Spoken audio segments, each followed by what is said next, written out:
Kaya mga boss, may magpapagawa sa ating Wave 125, magpapakabit ng Racing CDI Power Max. Yan, ayan yung papalit nyo, yung may adjustan. Yan, akala ko dati itong adjustan hanggang 8 kasi ito eh. 1, 2, 3, 4, 5, 6, 7, 8. Akala ko pag 8, mas mataas ang kuryente, mas malakas. Hindi pala ganun. Ibig sabihin, kada timing ng pasok ng kuryente, yung pala yun. Kaya hanapin mo kung saan siya maganda manakbo, kung sa 1 o sa 2. Basta ikaw na bahala kung saan ka nagagandahan. Yan.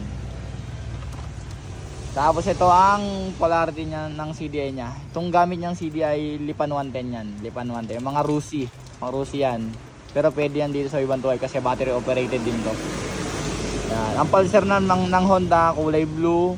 Ang black na may yellow. Yan ang ignition coil. Ang negative kulay green. At ang red ang positive nan. Ang pinagkaiba ng Lipan 110 tsaka ng Wave 125, etong baba lang. Dito sila nagkabaliktad.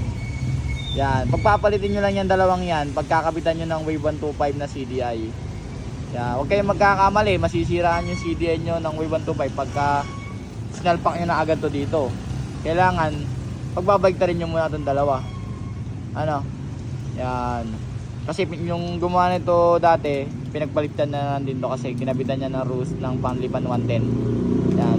Dapat dito ang positive, dito ang negative. Pagbabalik rin yung dalawa para umandar to.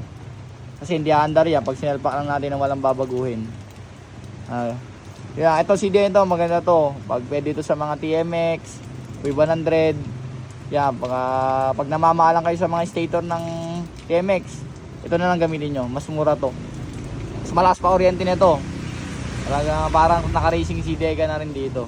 Eh kaya lang papalitan na ng may-ari, palyado na rin kasi. Napapalitan na. Sila mga boss. Kaya lagi nyo lang tatandaan. Pagka kakabit kayo ng pang Wave 125, dapat ang positive ng Wave 125 nandito. Nasa kaliwa. Ang negative nasa kanan. O yan. Papalitin natin bago isalpak na to. Sila mga boss, sana makatulong. Maraming salamat.